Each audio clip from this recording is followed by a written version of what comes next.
Shalom à tous et bienvenue dans Regabé Ivrit. J'espère que vous avez été bénis chaque semaine alors que nous parcourons la Torah en apprenant l'hébreu avec le Rafetz Chaim. J'espère aussi que vous penserez à cliquer sur partager et aimer afin que d'autres puissent apprendre et grandir grâce à ces leçons. Dans la paracha de cette semaine, Avraham Avinu voit ces 3 malachim et avant de courir vers eux, il parle à Dieu. Je veux que vous appreniez quelque chose d'important avec moi dans cette paracha à partir des pages du Rafetz Chaim et de Rashi. Il est dit ici, Adonai al-Nata avor me'alavdeka. Ces paroles, prononcées par Avraham Avinu, sont très importantes.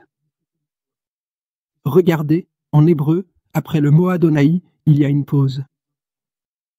C'est particulièrement important si vous regardez les Tamei Mikra, car il parle à Dieu alors qu'il est assis et qu'il voit les 3 malkim. Ensuite, il dit, Anna, s'il te plaît, ta'avor, c'est-à-dire, passe, me'alavdeka, ce qui signifie au-dessus de ton serviteur.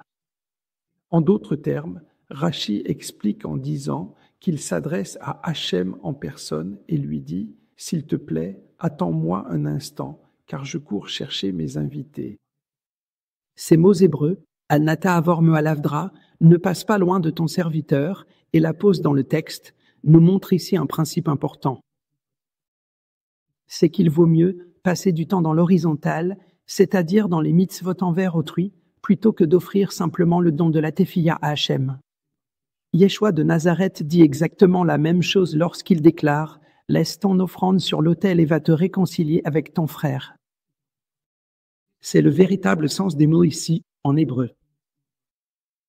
Voyez, Avraham Avinu est en plein milieu de la tefila. Mais alors qu'il est en pleine prière sous la chaleur du jour, il décide de faire quelque chose d'important, mettre sa prière avec Dieu en pause pour courir vers son prochain, vers l'étranger.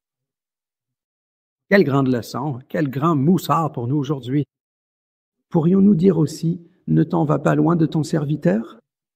Et courir pour aller chercher le prochain, l'étranger? Que Dieu vous bénisse tous avec Regabé Ivrit de cette semaine.